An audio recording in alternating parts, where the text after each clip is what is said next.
tardes, bienvenidos amigos. Me llamo Carlos a sus órdenes. Hoy día, mi programa es Ciencia de Cuba. And that means I've instructed Rick Wojak to throw Roger Larson out of here if he falls asleep. Where is he? So, today we're going to talk about Cuba science.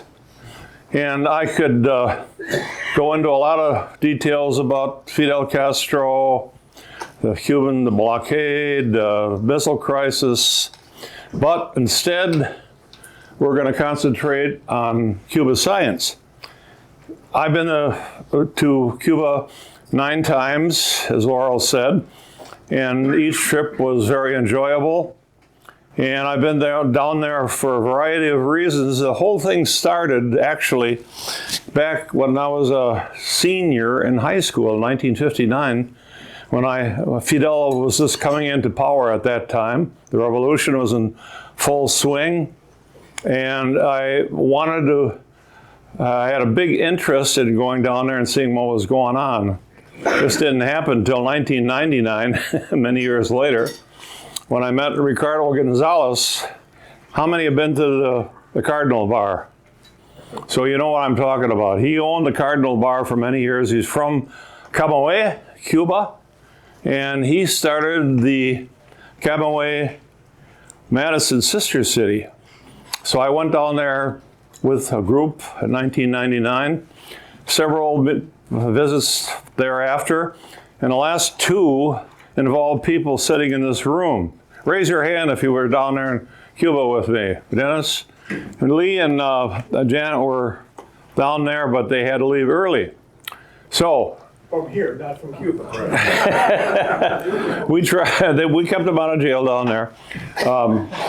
The trips that I went down there were part of what I'm broadly terming Cuba science, and I'm using the term loosely because it involved education, medicine, natural resource management, and some of the interesting birds and animals that I saw down there over the years of various trips. And believe me, it is a very interesting place. So just a little bit of history to get us going on Cuba. And I'm showing you a picture of the Cuban flag. Now, what many people don't realize is this flag was devised by Americans. In 1850, there was a strong sentiment throughout the United States to get Cuba into the United States one way or the other. There were 3 different expeditions sent down there to try to arm various people, get rid of the Spanish, get the U.S. in. The reason for that was sugar. Sugar was grown throughout the island, and the Spanish were in control, and there was a lot of Confederates. Robert E. Lee was one, and the other one was the former head of the Confederacy, the president of the Confederate States of America, who tried to lobby the U.S. to get into Cuba, take over Cuba. So this flag, as you see it here, that star that you see there, was proposed by Americans. It was flown in 1850 before the second expedition by Americans to try to wrest control of Cuba, get it into U.S., and that star was going to be added to the United States flag. The red and blue, of course, were the colors of our flag, and that's something that was going to add. At the time, we had 30 states involved in the United States in 1850. This was going to be number 31. Of course, it never happened, and that was one of the things that a lot of people were upset about in the U.S. And why did the U.S. want to get down there and sugar? Well, it had to do with slavery. The Confederates were very supportive of keeping slavery in effect, as you all know. And the slaves are the ones that worked in the sugar fields. So they made sense for the United States to get down there, according to some of the landowners. Even by 1850, there was American holdings down there. Went back as far as Thomas Jefferson wanted to get Cuba as part of the U.S. John Adams wanted to get U.S. Involvement and control of Cuba. So there was a lot of money involved, and the growing of sugar had an ecological link to the history of Cuba too, because of the increasing amount of sugar grown, deforestation occurred throughout the island. And today, the Cubans estimate that 80% of the forests have been cut down for agricultural production, primarily sugar. The other big crop was tobacco. And like the land I own with my brother in Marathon County, it has the finest quality red oak. Cuba had the same analog down there with tobacco. The soil type was perfect, the humidity was perfect, the weather, the latitude. Up here in Marathon County, same thing. Soil type, latitude, rainfall, all resulted in a very high quality red oak veneer. So a couple of the comparisons between. Next, whoops, I guess I've got the thing here.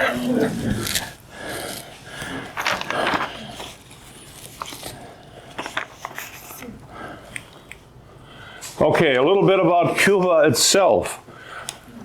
Cuba is 770 miles long, 118 miles wide, and it is a series of land as part of the so-called Cuban archipelago.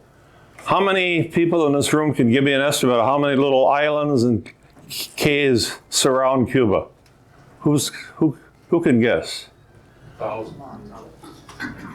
Take a guess. 1,000. 1,000. We had 100. Well, there's 4,150. Part of the constellation around Cuba. The island itself of Cuba is the biggest one. Isla de la Juventud is the second largest, and there's zillions of little islands all around. I've been to a number of them on the northern coast, and they're beautiful. It's really an interesting place. Some of the places that I have been to, just to give you a little idea, one year we were here at the Island of Youth. One trip that I went on, one of the Escambray Mountains in here, all the way down the western part. Another trip, Dennis Shenborn, Roger, we're down in here in Baracoa. And just another little bit of history involved here is that Christopher Columbus never did discover America. You all knew that, right? Go to Iceland sometime and say, yeah, Christopher Columbus discovered America, and you get laughed out of the place, I'll tell you. But Columbus did discover Cuba, or was the first European to be in Cuba. And a little bit of history there, he was met because he was after gold. That's what the Spaniards wanted, gold, gold, and more gold. So he really persecuted the locals. The Taínos were the local indigenous people there in the island. And a Taíno chief named Hatue met with the Spaniards. He came from the island of Hispaniola, came south about 50 miles till he got to Cuba to warn the natives there about the Spaniards coming. And he avoided them and harassed them for many years. They finally caught him in 1512, and they threatened to burn him at the stake. As he marched up to the stake to be burned, a priest said, "Do you want to become a Christian?" And he said, "Are there Christians in heaven? Are there Spaniards in heaven?" And the priest said, "Yes, my son, there are." "Then I want to be burned and go to hell." That's a very famous story.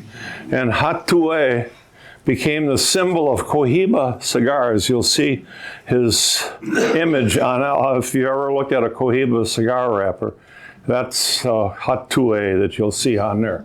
So that's one story about him. The other thing is, in some of my trips, and I'm going to just jump back and forth chronologically here because some years I was working with one group and other times I was with another. I worked with the International Crane Foundation, and we worked with the Cuban sandhill crane.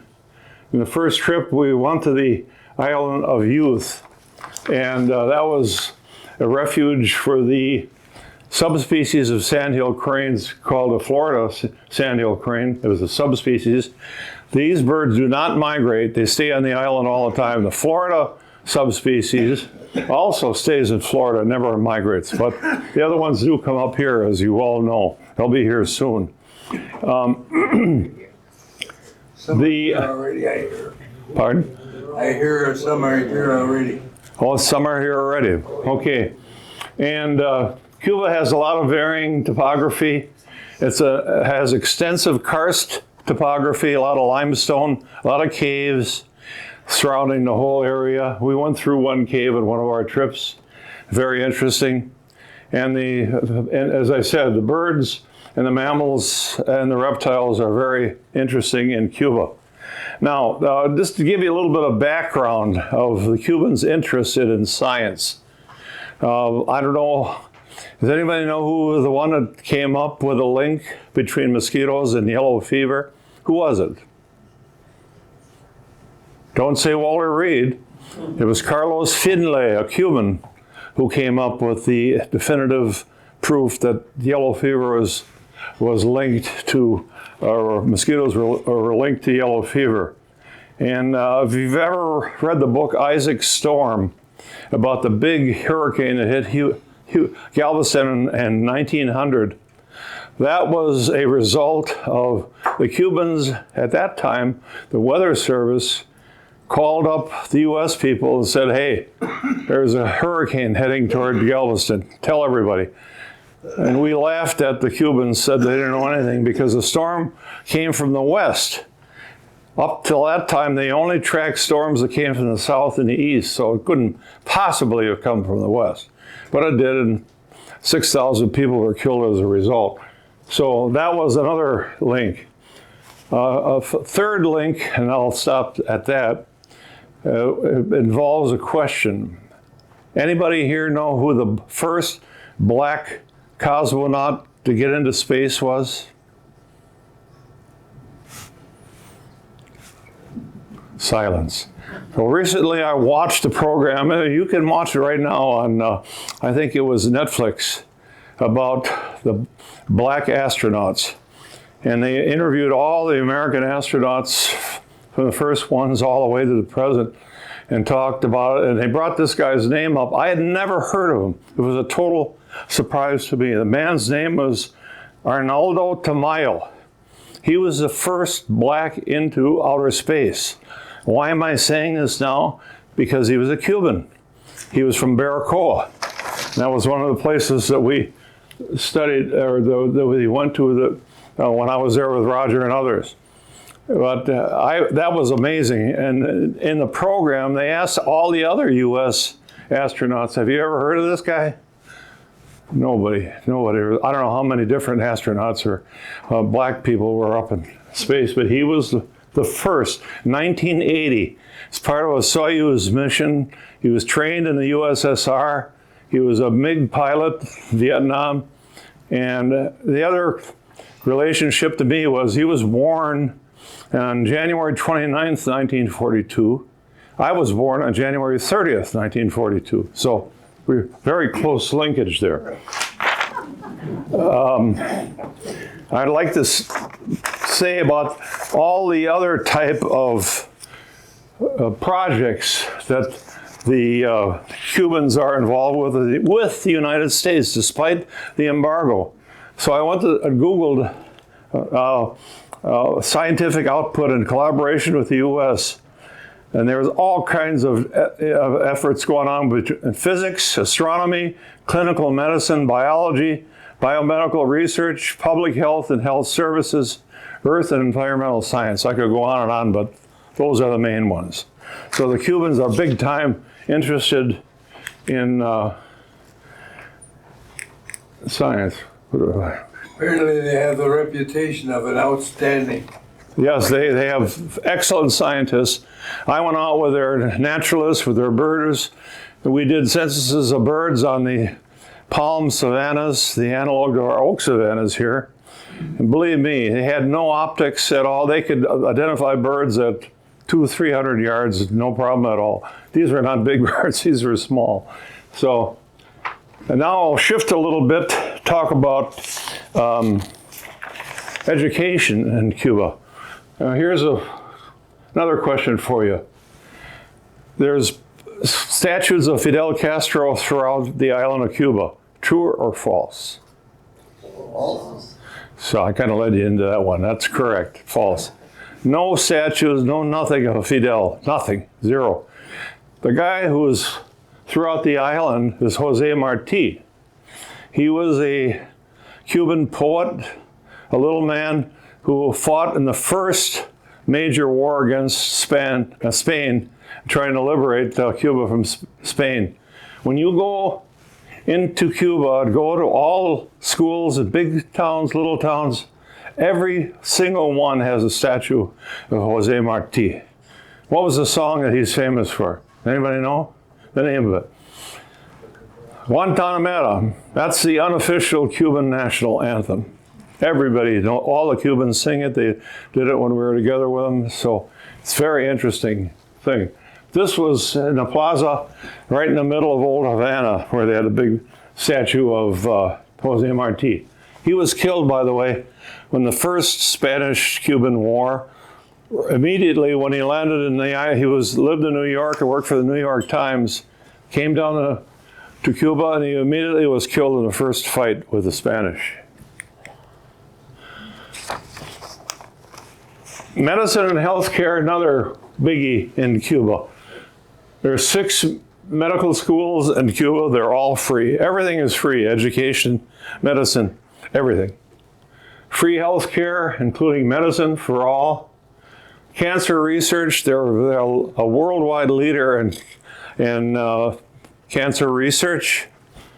I was telling somebody before the luncheon today that I saw on TV a guy from Pennsylvania who's been going on to Cuba for several years for cancer treatments. He asked, why would he go down there? For one thing, it's free, and the other thing, they're very effective. Third thing is, doctors are required to serve 2 years in foreign countries. And that's not just a couple. You wait till you see the next slide.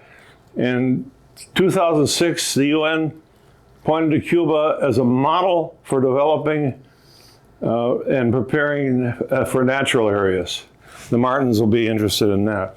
There's many different protected areas.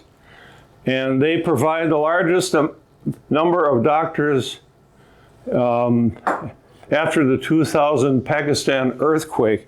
It's another thing the Cubans are big on, is coming up with ways to mitigate disasters such as hurricanes and earthquakes. Now here's a picture taken in 2020. There's 30,000 doctors serving now in 103 foreign countries.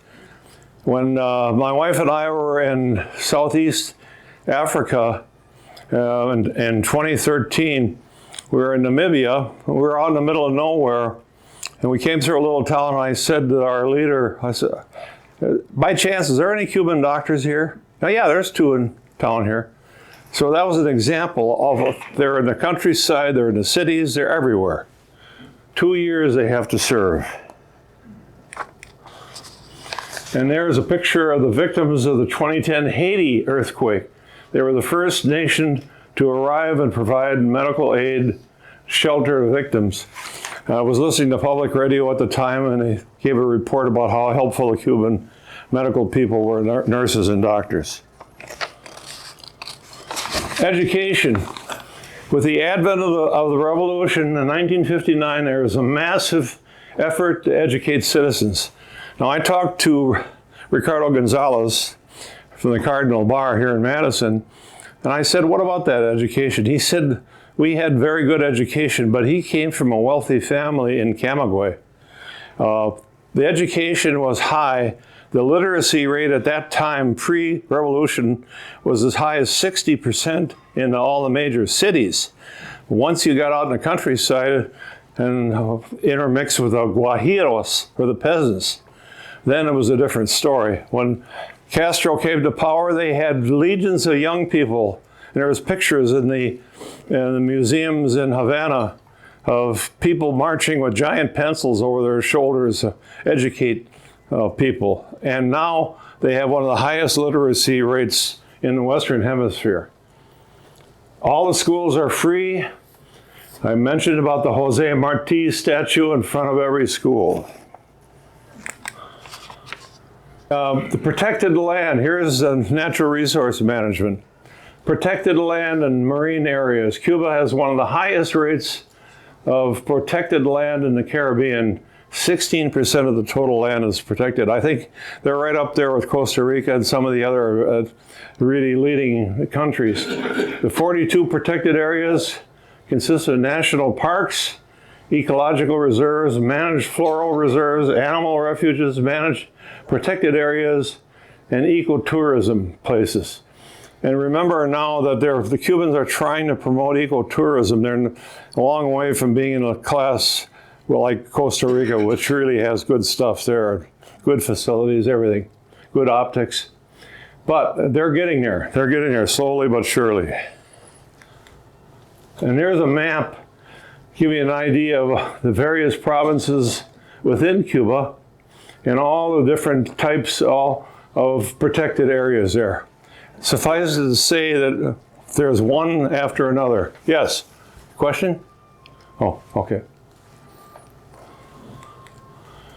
And the Cubans came up with a national system of protected areas. The interesting thing about this little booklet, which I got from one of the Cuban doctors, was it was in conjunction with the Cuban government, with one of our defenders of wildlife, and an American NGO. They continue to come up with these joint ventures despite harassment from Americans, despite the Cuban blockade. They still manage to get things done jointly. Now, some of the different birds that we saw. Cuban tody was probably one of the prettiest birds of all. It was like a Christmas ornament, red and orange and white and green, and they're very common throughout the whole country of Cuba. Here's a national bird of Cuba, the tocororo. This is like our wood duck. He nests in hollow trees. They lay their eggs there. They're very beautiful. They're a trogon and a cavity nester, and they're scattered throughout the whole country. Very common, very beautiful.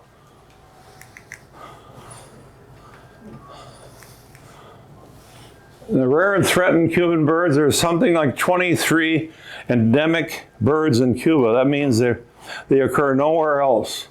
All the way from bigger birds like Gundlach's hawk to smaller birds. One thing about Cuba, a commonality is it's a country of tiny creatures.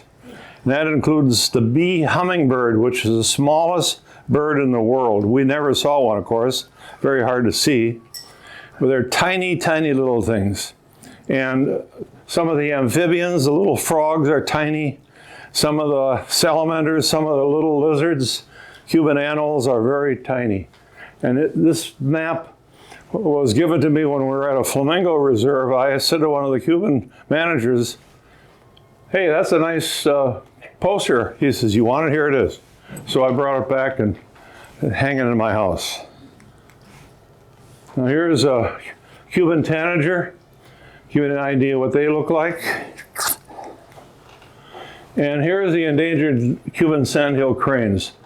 Now this is the bird that I was down there in 2001 in the Isle of Youth. I took this picture of the cranes flying. At that time, we figured there's about 800 of them throughout the whole island. And I was there with George Archibald of the International Crane Foundation, who met one of the Cuban biologists, and at the meeting in Mexico, and she invited him to come to Cuba to help assess the numbers of cranes and to map some of the areas. So I was down there with George. Interesting little side story. When I was going through customs in Miami, one of the things that George asked me, he said, do you have any worries about carrying a lot of cash into Cuba? And I said, why would I want to do that? He said, well, they don't accept credit cards, no checks. The only thing they'll accept is this for research purposes, to buy radio transmitters and do research. So I said, oh, why not? So I put it in a special bag. We're going through customs. Miami police guy comes up to me. He says, stop the belt. And he opens it up, all cash, 20s. $10,000 I had. He said, Charlie, what are you going to do with all that money in Cuba? And I said, well, we're going to be working with the cranes. He says, yeah, I live here in Miami, and those cranes are a pain in the ass. They're out in my garden all the time. So he knew. And this was the joint project with the ICF and the Empresa Nacional para la Protección de la Flora y la Fauna. And that's the Cuban analog to our Fish and Wildlife Service. And ICF works jointly with Cubans to census the cranes and to provide educational support. And Cubans plan and implement what they call a crane festival. And that is a celebration that we plan up here in the US end by getting a bunch of artwork for bird pictures, mainly cranes. We'd bring them down to Cuba. The Cuban kids would do their versions of cranes. We'd exchange them. It was a very good cultural and educational experience. And the festivals are always successful. A lot of people there. It was a great time. Ed? Chuck, does Bergman's rule apply? Are they much smaller than our sand hills? No, they're not much. They are slightly smaller, but not. The Cuban cranes are slightly smaller, but you couldn't tell them apart if you had them right next to them.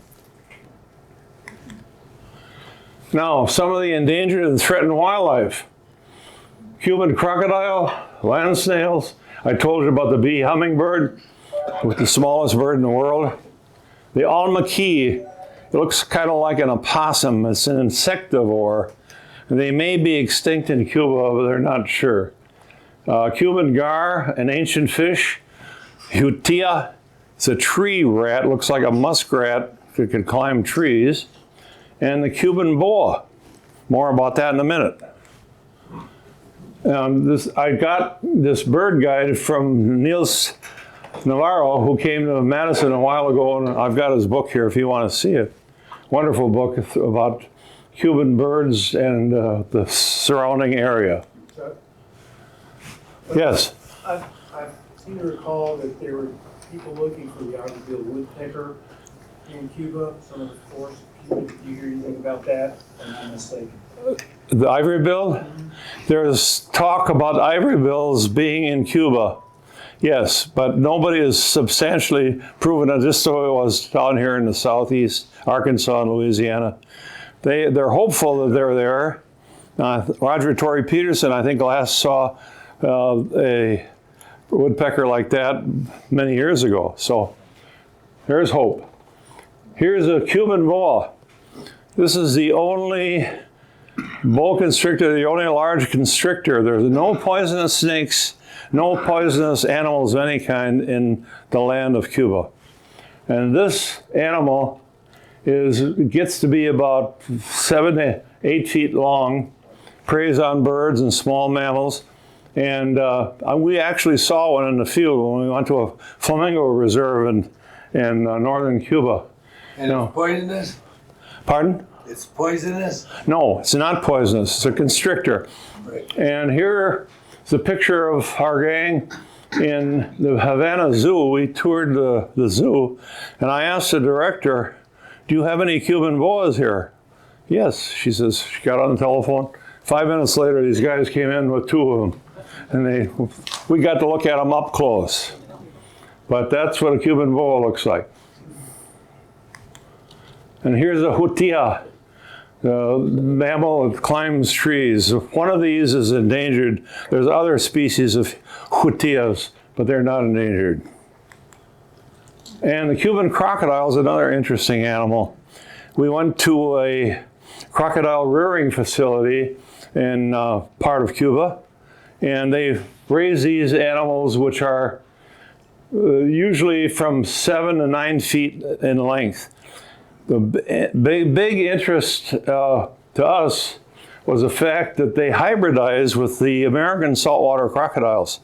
And these American crocodiles are capable of swimming all the way from southern Florida into Cuba, 90 miles in salt water. They'll do that.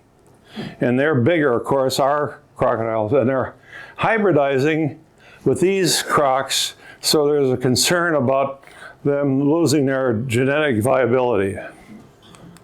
And there's what the crocodile farm looks like. We went to one that was pretty interesting. They have them all, small ones this big, this big, this big. They're all different sizes. Then they release them back in the swamp. When Fidel took over in '59, they were just about gone, but the science element of the Cuba population came through and saved them. Another interesting tiny little animal, I guess it is a Cuban tree snail. They're found in the eastern part of Cuba, and they're very beautiful, all multicolored. This is only one kind. And it's one of the concerns that the Cubans had about increased tourism. They're easy to pick off the trees, and they figured they'd be susceptible to people taking them home with them. Now here is the Cuban gar. That's also an endangered fish, similar to our garfish, but not many of them. They occur in fresh and brackish water. They're about the size of a muskie. And just a little bit about the invasive plants. Like us, they've got all kinds of invasive plants. This is one called the marabou, and these people are trying to control them. They're much like garlic mustard or other invasive things. So in summary, what are some of the animals? Mongoose, like Hawaii, they were brought into Cuba to control the rats in the sugarcane fields. And they soon got out of control. Feral cats, black rats, big problem there. And the Cubans even had an arrangement with with Vietnam to bring in water buffaloes. We saw some out in one of the wildlife areas. And they were used for their milk, and they're used for the meat, and they're a big animal like a regular domestic cow. And African catfish, there was a lot of fish that have been imported into Cuba, this being one. Another one, I don't have a picture of, sharp-toothed catfish, which crawls along like our walking catfish, came from Indonesia, and is a big pain in the ass there. By the way, I bumped into a fisherman at one of the crane festivals at one of the towns, and he said he had the Cuban record for hook and line for what he called trout. And I thought, trout? That's interesting. I didn't know they had trout in Cuba. What he was referring to was largemouth bass, which also has been imported, and several American sportsmen have gone down there for. So that is about the end of it. If you heard that, the impact of communism, socialism, call it what you want. We went to a lecture in Havana one time with a guy there, local historian, claimed that they weren't communists, they were socialists. I never was able to figure out the difference, but that's what he was saying. So what he said is true, because in the old days, pre-1959, there was large landowners out there, and they just worked over the landscape big time. So when the socialist government came in, that all changed, and people got a better shake. Tom? Yeah, I was just going to mention we did a UW alumni tour. We were on a ship, really, and then we stopped in. This would have been 2018. And the thing that was very impressive is that in 1959, the average Cuban was 21 and a half years old. The country was almost all young people, and like today, it's like the average age is 42. And the other thing that was very interesting, because my wife wanted to know about the medicine and whatnot, they have a lot of doctors, and that's how they make a lot of their money exporting, but they're really short on medicines and some of the Yeah. basic things to take care of people. So, Yeah. you know, it's really too bad that they don't, you know, have the equipment and the medicines. See, they're banned from getting a lot of the U.S. medicines by the blockade, by the embargo. They get a lot of stuff from China and other places where they were able to get through that way.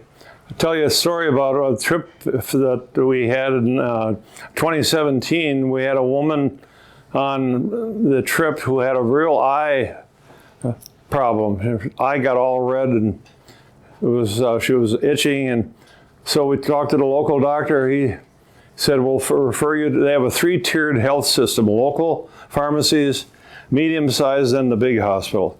And she went to the medium-sized hospital, got some ointment to put on there, cleared it up within a day. When she got back to the U.S., went to her ophthalmologist, he said, where did you get this? She says, in Cuba. He says, can I get some? No, you can't. You can't have any. It's illegal to have it. So that's it.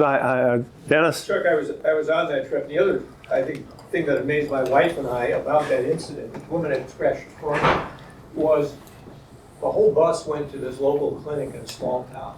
She was there for maybe an hour before she was referred to the next level of healthcare, and she was done and back on the bus by that afternoon. Cripes, in this country, how many days would you wait for an appointment? And it was all free. Yeah. Chuck, who's the head commissar now? There's the new president of the assembly is, I can't remember his name, but he's not a Castro. First time in a long time that I have a non-Castro running the country. I can't think of his name. Sue. Are there bats in Yes, there are. which ones?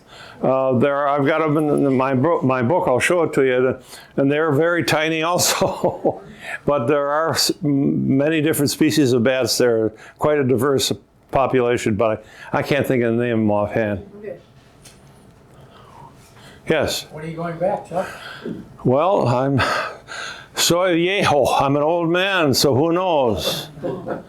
I don't know. I don't plan on going there next, but I'll tell you, anybody who's interested, there's the Cuban biologist we worked with here, we got to be real friends with George Archibald. She's coming to Wisconsin in May, and she now lives in Mexico and manages a big flamingo reserve. She's going to give a talk about the birds in her area. She's a very interesting person, very, very interesting. Any other questions? Okay, thank you.